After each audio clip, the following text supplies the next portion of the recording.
Hey everyone, welcome back to Crypto Cash. Thanks again for joining me here. Hope you're having a phenomenal day. We're taking a quick look here at Chainlink, seeing what's going on. It's an interesting chart to say the least. It keeps jumping, fairly jagged. You just got to be careful trading this coin, I would say, just in general. But it does look like it wants to continue to break down a little bit lower here to potentially retest that 1532 support. We'll talk about that and much more. So if you're new to the channel, just welcome aboard. Love to teach people to trade. I hope you can learn something today. We're going to look at some liquidation levels here. A quick congrats to our community members. We took some Chainlink profit. This was a Chainlink long, 50% in 9 days. Again, a little 5x leverage trade, safe and easy profit. Most of which I do is 5x to 10x leverage. So just keep in mind, we're hitting some nice targets here. ETH, ICP, Matic, and Bitcoin, all nice little short trades there too. So again, yes, the answer is you can short and long at the same time. You just got to be careful with it. Right now, Bitcoin's kind of misbehaving, so we're not getting too crazy with our positions.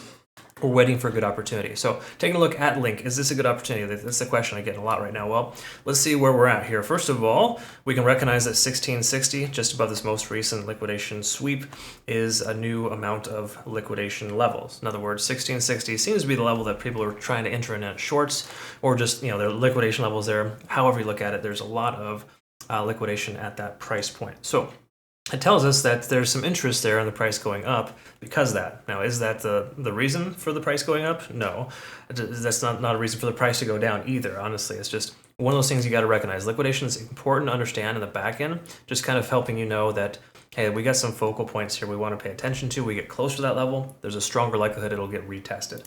So right now, to clarify, as low as about $14.10, let's just say round number $14, and $16.60 are the two areas that we can see that. So $14 and $16.60. Well, 14 is all the way down here. So we got liquidation there.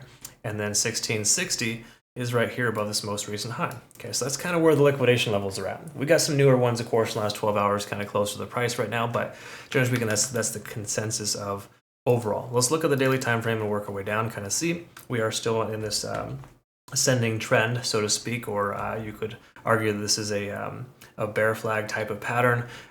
There's a lot of different strategies or thoughts here that you could say. It's a decent chance we will see the price break down just because of that, the way that trend lines tend to work in Bitcoin. Of course, retracing if Bitcoin pulls back, Bitcoin dominance goes up, altcoins like this will take a hit. So make sure you secure profits if you haven't already. That's the important thing. We've already done so. That's why I feel confident and comfortable with our long position we already have open, because we've taken 80 to 90% of our profit already, right? Again, let the rest ride. Get used to taking some of your profit, not all of it, and it's a good little thing to consider in the big picture. Taking a look at the daily, though, let's look at a few key factors here. So first of all, we're not overextended. We're getting some nice little retracement periods here. Of course, that's what these type of rising wedge patterns do. Okay, so again, for the most part, these patterns do tend to break down inevitably, but at the same point, is it really primed and ready to go? Let's find out. My speculation is yes, just based on the fact that I feel like Bitcoin will probably come down to that 40,000 or lower mark. And if that does happen, we will see Chainlink correct itself. Is Chainlink just going to drop to the bottom? Probably not. It's a pretty strong coin, but it will eventually couple itself with Bitcoin.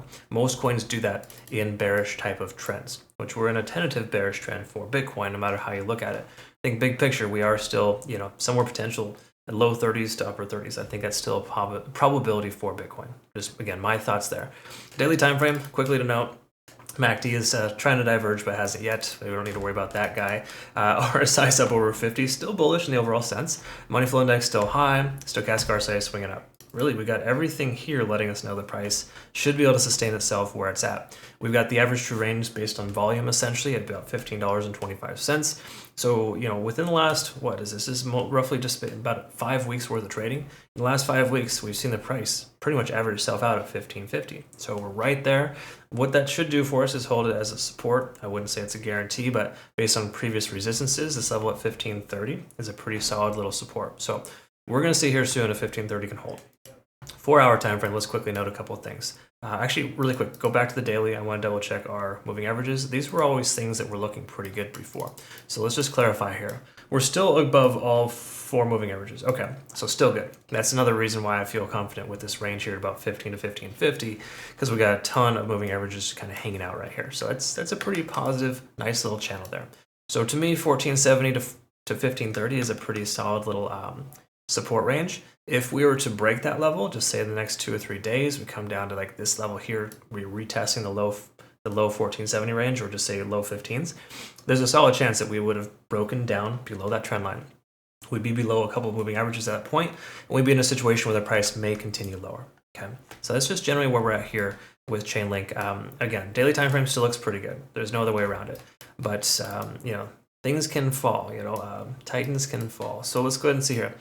4-hour time frame. What's going on here? Well, first of all, with the 4-hour, let's quickly double check a couple of things. We don't really have too much liquidity and fair value. We've already talked about that 1660 as low as 14. That range that we're in, we're kind of smack dab in the middle. So that's not super concerning right now.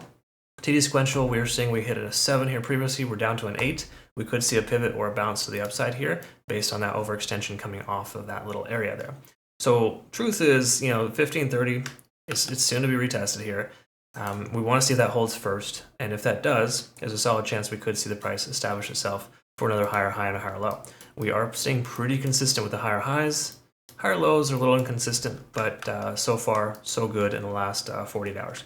So all in all, pretty decent here. We're testing the 20-day SMA. We're still maintaining above all moving averages. We take a look at the traditional RSI. We're heading right there at 50. All the more reason why 1530 I feel is a pretty important little area there. We lose 1530, we lose 50 on the RSI. We lose 50 on the RSI, and there's a good chance we could see the price pull back a little further. Now keep in mind, this coin has been kind of faking us out a little bit with these, you know, dips below 50 for 12 to 24 hours and then recovering. That's what falling and rising wedge patterns do. They have a tendency of kind of faking you out and then inevitably just dumping because, you know, the bulls eventually lose control, and at least in this situation. They have tentatively done that, but we're holding the support. So what does all that mean? How to translate that is that we're mostly still seeing some bearish signs here with these oscillators, kind of letting us know that the price is due for a correction. I mean, we've kind of already seen that correction, but it's telling us that, hey, that momentum has shifted. Okay. Truth is, though, we haven't lost key level moving averages or supports yet either, though. So when you have, you know, MACD and stochastic RSI telling you the price is going to go one way, and then the moving averages tell you that it's going to hold and stay above going the other way, you want to trust the moving averages first. Me personally, I do that myself more so than not, because I like to wait for confirmation. So if you take a trade, just say you take a short right now, for example, you're kind of risking without confirmation in going to the downside that's going to continue lower. You got to give trend lines or supports levels chances to hold in order to confirm they will or will not, right? So to me, at this point, I think it's a little premature to just open a short. I would wait for confirmation. In fact, I'm fairly confident that we're probably going to be above the cloud here. I haven't looked yet. Okay, we're within the cloud. So this is somewhat of that confirming factor too. Again, it kind of running concurrent with this 1530 line. You can see the lower lead on the cloud is right there, that 1530 to 1560 range. So, you know, heaven forbid the price comes down here and we get a closure really close to about 1530. Then that might be a better consideration for a short. Okay, that would kind of give me confirmation and make me feel a little bit better.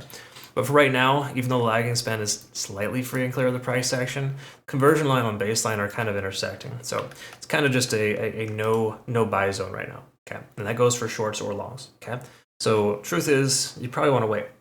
If you're taking a trade right now at this point, it's a little premature in my personal opinion. I would wait for confirmation. Again, what do I know? I just like to trade on confirmation, and it increases my likelihood of success significantly. Okay, so I would recommend the same for you too. And if you're new to the channel, again, you're not familiar with the Ichimoku Cloud, be sure to look that up. I have an instructional video on how to watch that, or sorry, how to understand it rather. Feel free to watch that. Last but not least, make sure that you reference our Bitunix exchange. It's a good exchange for anyone that needs a no KYC or no VPN required exchange. So in other words, they're very, very strong. Excellent exchange. We're using them right now. Thank you so much for the awesome opportunity, Bitunix. And again, curious about our signals, make sure you read through our signals guide first if you're going to be taking any trades with me. Okay, I have a few hundred traders underneath me, and the ones that are successful are the ones that pay attention to how they work. Okay, signals guide is here for a reason. You need to know how my signals work, and you got to kind of understand how I am as a trader. Okay, it's all the same stuff you see in the videos, but generally speaking, I like to kind of get that and drive that home. Okay, I've been talking too long. Thank you so much for watching. I hope you are safe and sound here with this trade. If you take one, just remember, we're not quite there. We haven't confirmed bearish yet. Okay, so I would just say wait a little bit longer for a short. I know it's tough, but good traders are patient traders. All right, folks, have a good rest of your day. We'll see you in the next one. Take care.